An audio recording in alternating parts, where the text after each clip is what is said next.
चिपळूण आता दिवसेंदिवस काट टाकत चाललेलं आहे.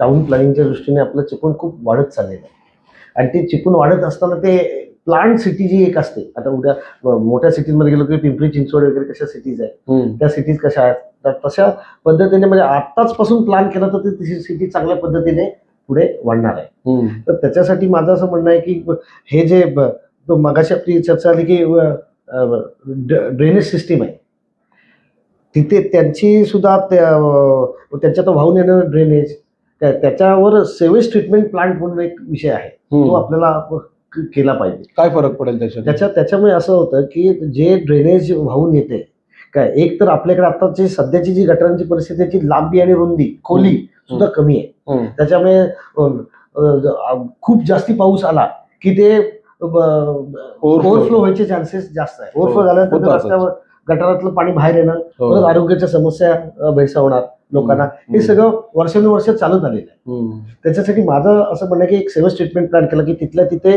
त्याचा निचरा झाला किंवा डिपॉझिशन ऑफ सेवेज, म्हणजे जर मातीचं असेल गटार किंवा ते व्यवस्थित कॉन्क्रिटीकरण नसेल त्या गटाराचं, तर ते डिपॉझिट होऊन होऊन होऊन त्याची ही भरती आज वाढत चालली. बरोबर आहे. त्याच्यामुळे सुद्धा भविष्यात त्रास होणार आहे लोकांना. त्याच्यामुळे ते प्रॉपर त्या गटाराचं नियोजन, कॉन्क्रिटीकरण करून त्याची लांबी रुंदी वाढवून त्यांचं वेज चांगल्या पद्धतीने वाढवून ते कसं जास्त पद्धतीने प्रवाह वाढला पाहिजे. प्लस सेवेज ट्रीटमेंट प्लांटमुळे काय होईल की जे तिथं ट्रीटमेंट झाल्यामुळे तिथून जाणारं जे गटाराचं पाणी आहे ते जेव्हा नदीला जाऊन मिळणार आहे की कुठे भविष्यात कुठल्या मोठ्या स्त्रोताला जाऊन मिळणार आहे, तर ते सुद्धा दूषित होणार नाही. तर त्याच्यामुळे ओव्हरऑल सगळ्याच गोष्टी सुरळीत होतील असं वाटतं.